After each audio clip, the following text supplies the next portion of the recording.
അച്ഛൻ നാഗേന്ദ്രൻ പ്ലാൻ ചെയ്തതുപോലെ തന്നെ അനന്തപുരിയെയും മൂർത്തി ജ്വല്ലറിയും ഒക്കെ അടിച്ചങ്ങ് തരിപ്പണമാക്കാൻ വേണ്ടി കച്ചകെട്ടി ഇറങ്ങിയിരിക്കുകയാണ് മകൾ അവന്തിക. ഇതിപ്പോൾ ജലജക്കും അബിക്കു പോലും ഈ ഒരു കാര്യങ്ങളൊന്നും തന്നെ അറിയില്ല. അങ്ങനെ അവന്തിക അങ്ങോട്ടേക്ക് കയറി വരുന്നുണ്ട്. മൂർത്തി ജ്വല്ലറിയൊക്കെ ഏറ്റെടുക്കാൻ തന്നെയായിരിക്കട്ടെ അവന്തികയുടെ തീരുമാനം. ആദർശേട്ടൻ്റെ സ്ഥാനം വരെ തട്ടിത്തെറിപ്പിച്ച് അവിടെ കയറി ഇരിക്കുക എന്നൊക്കെയാണ് അവളുടെ പ്ലാന്. അതിനുശേഷം മുത്തശ്ശൻ തന്നെ ശരിക്കും അവന്തികയുടെ വായിൽ നിന്നും ആ ഒരു സത്യങ്ങളൊക്കെ തന്നെ കേൾക്കുന്ന ഒരു അടിപൊളി സൂപ്പർ എപ്പിസോഡൊക്കെ ഇനി വരുന്നുണ്ട് കേട്ടോ. നാഗേന്ദ്രനുമായിട്ടുള്ള ബന്ധവും അനന്തപുരിയും മൂർത്തി ജ്വല്ലറിയും ചതിക്കാൻ വേണ്ടി ഇറങ്ങിയിരിക്കുകയാണ് എന്ന കാര്യമൊക്കെ മുത്തശ്ശൻ നേരിട്ട് തന്നെ തിരിച്ചറിയുന്നുണ്ട്. അപ്പോൾ വീഡിയോയിലേക്ക് പോകുന്നതിന് മുൻപേ തന്നെ നമ്മുടെ ഈ ഒരു ചാനൽ ഇഷ്ടമാവുകയാണെങ്കിൽ സബ്സ്ക്രൈബ് ചെയ്യാനും സപ്പോർട്ട് ചെയ്യാനും അതുപോലെ ഒരു ലൈക്കും ഹൈപ്പൊക്കെ തന്ന് സപ്പോർട്ട് ചെയ്യണേ കേട്ടോ. അങ്ങനെ മൂർത്തി ജ്വല്ലറിയുടെ എല്ലാം ആകാൻ വേണ്ടി തന്നെ കച്ച കെട്ടി ഇറങ്ങിയിട്ടാണ് അവന്തിക വരുന്നത്. അതിനായിട്ട് എല്ലാവരോടും ഭയങ്കര സ്നേഹമങ്ങ് അഭിനയിച്ച് നിൽക്കുകയാണ് അവന്തിക. ജലജയുടെയും അബിയുടെയും അടുത്ത് മാത്രം ചെറിയൊരു എതിർപ്പൊക്കെ കാണിക്കും. അന്നേരം ജലജയും അബിയും ചോദിക്കുന്നുണ്ട്, എടി നീ എന്താ ഇപ്പം ഇങ്ങനെ അങ്ങ് മാറിയിരിക്കുന്നത്? വിദേശത്തൊക്കെ പോയി പഠിച്ചാൽ ഇത്ര മാത്രം മാറ്റം വരുമോ? നമ്മൾ 3 പേരും ഒന്നാണല്ലോ എന്ന ചിന്തയിലാണല്ലോ ഇത്ര കാലം നിന്നത്. അപ്പോൾ നീ തിരിച്ചു വന്നപ്പോൾ നിനക്ക് ഞങ്ങളുടെ ഒപ്പം കൂടി നിൽക്കല്ലേ വേണ്ടിയിരുന്നത്? ഇതിപ്പോൾ നീ ഇവിടെയുള്ളവരെയൊക്കെ കൂട്ടിപ്പിടിച്ച് ഞങ്ങൾക്കെതിരെ കളിക്കണോ എന്നൊക്കെ ചോദിക്കുന്നുണ്ട് ജലജ. അന്നേരം അവന്തിക പറയുന്നുണ്ട്, അല്ലാതെ പിന്നെ അമ്മയും ഏട്ടനും ചെയ്യുന്നത് പോലെ ഇവിടെയുള്ളവരെയെല്ലാം ഞാൻ തന്നെ വെറുപ്പിക്കണോ? എനിക്ക് പണത്തോടും സ്വത്തിനോടൊന്നും വലിയ ആർത്തിയൊന്നുമില്ലാമേ. ഒരു കണക്കിന് അയർലൻഡിൽ പഠിച്ചതിനുള്ള ഗുണമാണത്.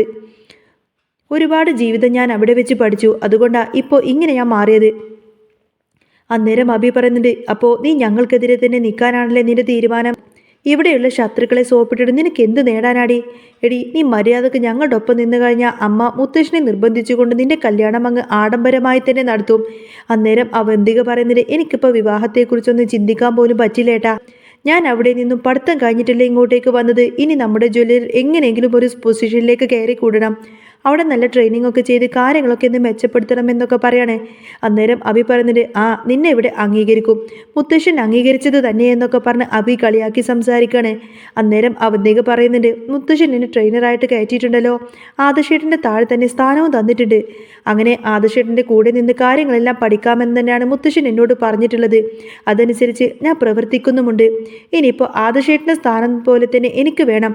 2-3 ജ്വല്ലറികളുടെയൊക്കെ ചാർജ് തന്നെ ഏറ്റെടുക്കാനുമെന്നൊക്കെ പറയാണ്. അന്നേരം അബി പറഞ്ഞിട്ട്, ഒരിക്കൽ ഞാനൊരു ജ്വല്ലറിയുടെ സ്ഥാനം ഏറ്റെടുത്തതായിരുന്നു. എന്നെ അവിടെ നിന്ന് തൂക്കിയെറിഞ്ഞവരാ ഈ ആദർശേട്ടനും മുത്തശ്ശനൊക്കെ. അന്നേരം അവന്തിക പറയുന്നുണ്ട്, അതൊക്കെ ഏട്ടൻ്റെ കയ്യിലിരിപ്പ് കൊണ്ടല്ലേ അങ്ങനെയൊക്കെ സംഭവിച്ചത്. അങ്ങനെ സംഭവിക്കാതിരിക്കാനൊക്കെ ഞാൻ നോക്കിക്കോളാമെന്ന് പറയും. ഇതൊക്കെ കേൾക്കുമ്പോൾ ജലജക്കും അബിക്കും നല്ല ദേഷ്യം വരുന്നുണ്ട്. കൂടെ നിൽക്കുമെന്ന് വിചാരിച്ച അവന്തിക ഇപ്പോൾ എന്താ ഇങ്ങനെ കളം മാറ്റി ചവിട്ടുന്നത് എന്ന് അവർക്ക് മനസ്സിലാവുന്നില്ല. എട്ടും പൊട്ടും തിരിയാത്ത പോലെയാണ് അവരിങ്ങനെ ഓരോന്നും നിൽക്കുന്നത്. ഇതേ സമയം അവന്തിക മുത്തശ്ശനെ സോപ്പിട്ട് ജ്വല്ലറി കയറി പറ്റുന്നുണ്ട്. ഇനിയിപ്പോൾ എങ്ങനെയെങ്കിലും ആദർശേട്ടൻ്റെ സ്ഥാനം അവിടെ നിന്നും ഒഴിവാക്കിയിട്ട് അവിടെ കയറി കൂടണമെന്നൊരൊറ്റ ചിന്ത മാത്രമായിരിക്കും പിന്നീട് അവന്തികക്ക്. അങ്ങനെയാണെങ്കിൽ തലപ്പത്തിരുന്നത് കൊണ്ട് തന്നെ കാര്യങ്ങളെല്ലാം നശിപ്പിച്ച് ജ്വല്ലറിയെ ഒന്നാമതെത്തിക്കാൻ പറ്റുള്ളൂ. അതൊക്കെ അവന്തികക്ക് നന്നായിട്ടറിയാം. അതേ സമയത്താണ് നയനക്ക് ഒരു നല്ലൊരു ഓർഡർ കിട്ടുന്നത്. മൂർത്തി ജ്വല്ലറിക്ക് നയനയുടെ ഡിസൈനിലുള്ള ഓർഡർ ആയിരിക്കും വന്നിരിക്കുന്നത്. വലിയൊരു കൊട്ടേഷൻ വഴി ഒരു ക്ഷേത്രത്തിനുള്ള കിരീടവും ആഭരണങ്ങളൊക്കെ നിർമ്മിക്കാനുള്ള ഒരു ഓർഡർ ആയിരുന്നു അത്. ആരും ഒട്ടും വിചാരിക്കാത്ത വലിയ രീതിയിലുള്ള ഓർഡർ ആയിരിക്കട്ടെ നയനക്ക് കിട്ടിയിരിക്കുന്നത്. നയനയാണെങ്കിൽ ഇത്രയും വലിയൊരു ഓർഡർ ആയതുകൊണ്ട് തന്നെ ഒരുപാടധികം കഷ്ടപ്പെട്ടുകൊണ്ടാണ് അതൊക്കെ ചെയ്തു കൊടുത്തത്. ഒരുപാട് നല്ല നല്ല ഡിസൈൻസ് ആയിരുന്നു അത്. അങ്ങനെ ആ ഒരു കൊട്ടേഷൻ കൂടി മൂർത്തി ജ്വല്ലറിക്ക് കിട്ടുകയാണ്. അവർ പറഞ്ഞ ഡേറ്റിന് തന്നെ സാധനം എത്തിച്ചു കൊടുക്കണമെന്ന് നിർബന്ധമായ സമയത്താണ് ഇതെല്ലാം ഊണും ഉറക്കവുമില്ലാതെ ഗർഭിണിയായിരിക്കുന്ന നയന കഷ്ടപ്പെട്ടതിന് ചെയ്തു വെക്കുന്നത്. അങ്ങനെ ആ ആഭരണങ്ങളെല്ലാം പണിത് അവരുടെ സ്റ്റോർ റൂമിലുള്ള ആ ഒരു ലോക്കറിൽ വെച്ച് പൂട്ടുകയാണ്. അങ്ങനെ പൂട്ടുന്നത് അവന്തിക ശ്രദ്ധിക്കുന്നുണ്ടായിരുന്നു. എങ്ങനെയെങ്കിലും ഈ ഒരു കൊട്ടേഷൻ നേരെ ജ്വല്ലറിക്കാർക്ക് വാങ്ങിക്കൊടുക്കണമെന്ന് മാത്രമായിരുന്നു അവന്തികയുടെ ആഗ്രഹം. അതേതായാലും നടന്നില്ല. അതുകൊണ്ട് തന്നെ എങ്ങനെയെങ്കിലും ഇവരെ പൊട്ടിക്കണമെന്നായിരുന്നു അവന്തികയുടെയും നാഗേന്ദ്രയുടെയും ഒക്കെ ചിന്ത. അങ്ങനെ അത് മോഷ്ടിച്ചാൽ അടുത്ത ദിവസം ക്ഷേത്രക്കാർ വരുമ്പോൾ സാധനം അവിടെ ഇല്ലെന്ന് കാണും. പൂജയുടെ സമയത്ത് എത്തിക്കാൻ പറ്റാതെ വരുമ്പോൾ മൂർത്തി ജ്വല്ലറിയെ വലിയ ഇമേജ് തന്നെ അങ്ങ് നഷ്ടപ്പെടും. അങ്ങനെ അവർക്കും വലിയ നഷ്ടം വരും. കോടികളുടെ കൊട്ടേഷനാണ് അത് നഷ്ടപ്പെടുക മാത്രമല്ല ആ ക്ഷേത്രക്കാർ കേസ് കൊടുക്കുകയും ചെയ്യും. അങ്ങനെ കേസ് കൊടുത്താൽ പതനത്തിലേക്ക് പോയിരിക്കുന്ന മൂർത്തി ജ്വല്ലറി തകരുമെന്നവർക്കറിയാം. അങ്ങനെ അവന്തിക അച്ഛനെ വിളിച്ചിട്ട് ഈ ഒരു കാര്യമെല്ലാം പറയുന്നുണ്ട്. അച്ഛാ, ദേ ഓർണമെന്റ്സ് എല്ലാം തന്നെ റെഡിയാക്കിയിട്ടുണ്ട്. കിരീടവും മാലയും എല്ലാം തന്നെ ഒരു കുഴപ്പമില്ലാതെ തന്നെ ആ നയന തീർത്തു വെച്ചിട്ടുണ്ട്. അതെല്ലാം പണിത് ലോക്കറിൽ വെച്ച് പൂട്ടിയിരിക്കുകയാണ്. അന്നേരം നാഗേന്ദ്രൻ പറയുന്നുണ്ട്, ആഹാ, എന്താ മോളെ ഇനി നമ്മൾ ചെയ്യുക? എങ്ങനെയെങ്കിലും അത് അടിച്ചു മാറ്റണം. നാളെ ആ അമ്പലക്കാർക്ക് അതൊന്നും പ്രസന്റ് ചെയ്യാൻ അവരെ കൊണ്ട് പറ്റരുത്. അങ്ങനെയാണെങ്കിൽ മൂർത്തീസ് ജ്വല്ലറിയുടെ പതനം ഏകദേശം അവിടെ അങ്ങ് തീർപ്പാക്കാം. അന്നേരം അവന്തിക പറഞ്ഞത് അതെങ്ങനെ എടുക്കണമെന്നൊന്നും എനിക്കറിയില്ല അച്ഛാ. ലോക്കറിൻ്റെ കീ വേറൊരു ലോക്കറിൽ വെച്ച് പൂട്ടിയിരിക്കുകയാണ്. അത് എവിടെയാണെന്ന് നാഗേന്ദ്രൻ ചോദിക്കുമ്പോൾ അതും ആ റൂമിൽ തന്നെയാണ്. അതിൻ്റെ സ്പെയർ കീ സെക്യൂരിറ്റിയുടെ കയ്യിലുണ്ടെന്ന് പറയും. അത് കൈക്കലാക്കാൻ പറ്റിയ കാര്യം നടക്കുമെന്ന് അവന്തിക പറയാണ്. അപ്പോൾ നാഗേന്ദ്രൻ പറഞ്ഞിട്ട് നീ എങ്ങനെയെങ്കിലും ആ സെക്യൂരിറ്റിയെ സ്വാധീനിച്ച് അതെടുത്ത് എൻ്റെ ആൾക്കാരുടെ കയ്യിലേക്ക് കൊടുത്തുവിട്, നമുക്കത് അവിടെ നിന്നും മാറ്റാമെന്ന് പറയും.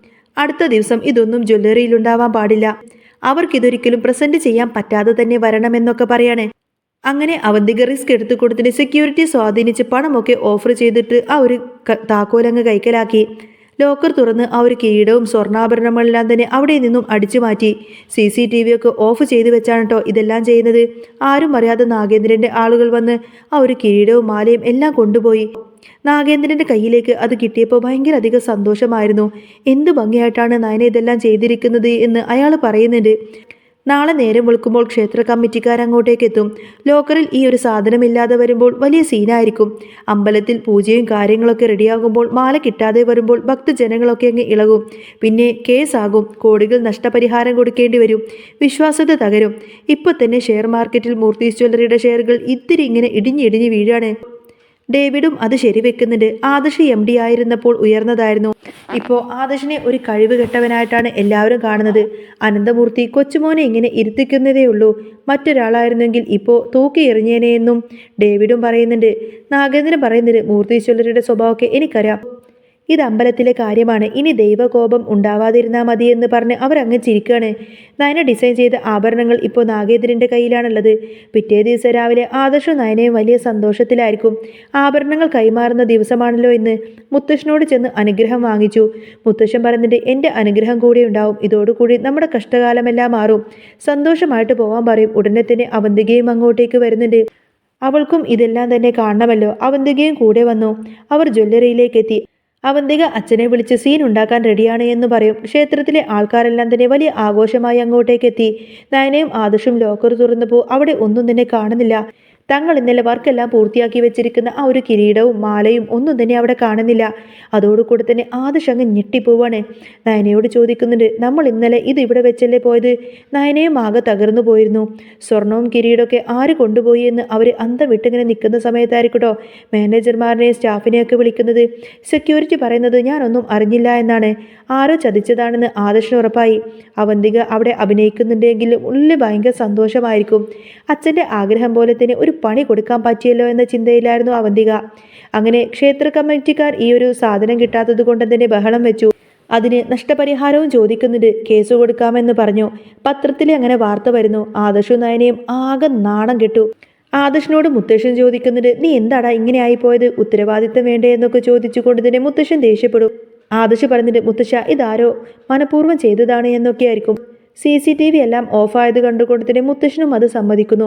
ആദർശ് അഭിയെ സംശയിക്കുന്നുണ്ടെങ്കിലും അഭി നേരിട്ട് ചെയ്യില്ല എന്ന് മുത്തശ്ശൻ പറയുന്നു. നയനയും മുത്തശ്ശനോട് സങ്കടം പറഞ്ഞു. മുത്തശ്ശൻ ആദർശിനോട് ദേഷ്യപ്പെട്ടു പറയുന്നുണ്ട്, ആദർശ് തൽക്കാലം അവിടെ മാറി നിൽക്കട്ടെ എന്നും പകരം അവന്തികയെ ചില ജ്വല്ലറികൾ ഏൽപ്പിക്കാനും തീരുമാനിക്കുന്നു. ആദർശും നയനയും അത് കേട്ട് ആകെ ഞെട്ടി.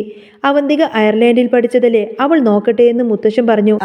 ആദർശ് മുത്തശ്ശൻ്റെ തീരുമാനം അംഗീകരിച്ചുവെങ്കിലും അവന് വിഷമമായിരുന്നു. അവന്തികയെ വിളിച്ച് മുത്തശ്ശൻ ചുമതലകളെല്ലാം തന്നെ ഏൽപ്പിച്ചു. അവന്തിക സന്തോഷത്തോടു കൂടെ തന്നെ അതെല്ലാം ഏറ്റെടുത്തു. ജലജയ്ക്കും അഭിക്കും ഇത് കണ്ട് അസൂയ തോന്നുന്നുണ്ടായിരുന്നു. അവന്തിക നാഗേന്ദ്രനെ വിളിച്ച് സന്തോഷം അറിയിച്ചു. താൻ മൂർത്തി ജ്വല്ലറിയെ തകർക്കുമെന്ന് പറഞ്ഞു. പക്ഷേ മുത്തശ്ശൻ്റെ മനസ്സിൽ അവന്തികയെക്കുറിച്ച് ഒരു സംശയം വരുന്നുണ്ട്. ഒരു ദിവസം അവന്തിക നാഗേന്ദ്രനെ ഫോണിൽ വിളിച്ച് ചതിയെക്കുറിച്ച് സംസാരിക്കുന്നതെല്ലാം തന്നെ മുത്തശ്ശൻ കേൾക്കാൻ ഇടവരുന്നുണ്ട്. സത്യം അറിഞ്ഞ മുത്തശ്ശൻ ആകെ അന്തം വിട്ടു നിൽക്കുകയാണ്. മൂർത്തി ജ്വല്ലറിയെ തകർക്കാൻ വേണ്ടിയിട്ട് താൻ മനഃപൂർവ്വമാണ് ആ ഒരു MD സ്ഥാനത്ത് ആദർശിനെ തട്ടിയിട്ട് അവിടെ കയറിയിരുന്നത് എന്ന കാര്യമെല്ലാം തന്നെ അവന്തിക തൻ്റെ അച്ഛനോട് ഫോണിൽ സംസാരിക്കുന്ന കാര്യങ്ങളെല്ലാം തന്നെ മുത്തശ്ശൻ അറിയുന്നുണ്ട്. മാത്രവുമല്ല സത്യമെല്ലാം മനസ്സിലാക്കിയിട്ട് തന്നെയായിരിക്കട്ടെ മുത്തശ്ശൻ ഈ ഒരു നീക്കമെല്ലാം നീക്കുന്നത്. മുത്തശ്ശൻ സത്യം മനസ്സിലാക്കിയതിന് ശേഷം പിന്നെ വമ്പൻ ട്വിസ്റ്റ് നിറഞ്ഞ ഒരു അടിപൊളി സൂപ്പർ എപ്പിസോഡൊക്കെ വരാൻ പോകുന്നുണ്ട്. അപ്പോൾ നിങ്ങൾക്ക് ഈ ഒരു ചാനൽ ഇഷ്ടമാണെങ്കിൽ സബ്സ്ക്രൈബ് ചെയ്യാനും സപ്പോർട്ട് ചെയ്യാനും മറക്കല്ലേ. നെക്സ്റ്റ് വീഡിയോ ആയിട്ട് ഉടനെ വരാം. ബൈ.